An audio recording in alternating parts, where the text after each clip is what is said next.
I'm Gail Gravell. And I'm R.J. Gravell. I grew up in Florida.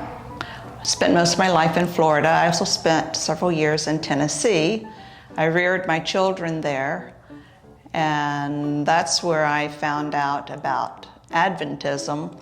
When my kids were real little, I listened to the radio while I'd feed them lunch, and I listened to a show called Voice of Prophecy.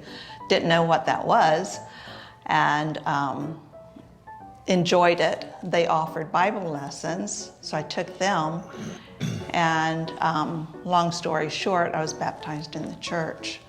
Reared my children in the church school at Highland Academy, went to Highland Academy, and then we moved to Florida, where I met RJ. I was born and raised in Wisconsin, born in Kenosha, and at 14 years old, when we got tired of the cold weather, we moved to Minnesota and lived up there, and then went off to college at Andrews.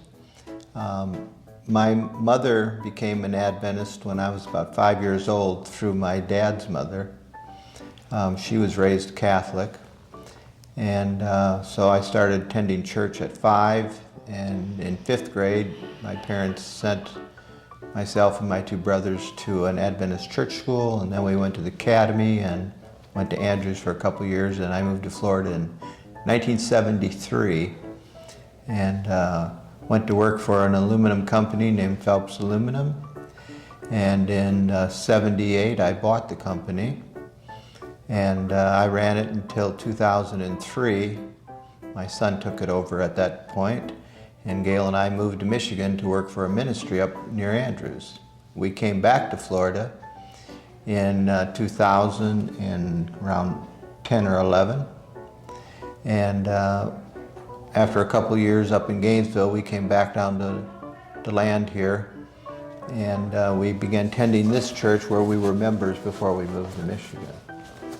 And so we came back to this church in about 96 and have been here ever since. I'm semi-retired as a nurse, but in the church, I love prayer, and I feel like the Lord has given me that gift, and I am part of the prayer ministry. And I serve as an elder here in the church, as well as whatever else they need done around the church.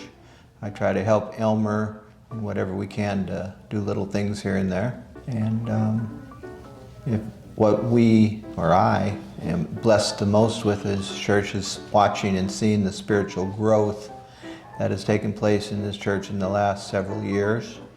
And we're just thrilled to be part of that. We're part of the original church when they started. Shortly after they started. Shortly after they started. I was on the building committee when we built this church.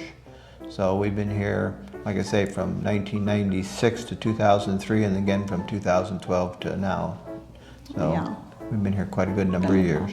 But it's such a spirit-filled church. Yes. That's one of the things that drew us to DeBary-Orange City. Spirit-filled, like family, very loving. Well, again, I consider the spiritual depth of the church to be what's the most important thing, and it's been great to watch the Spirit moving in this church. I agree, Spirit-filled, family-oriented, and reaching out to others, very giving.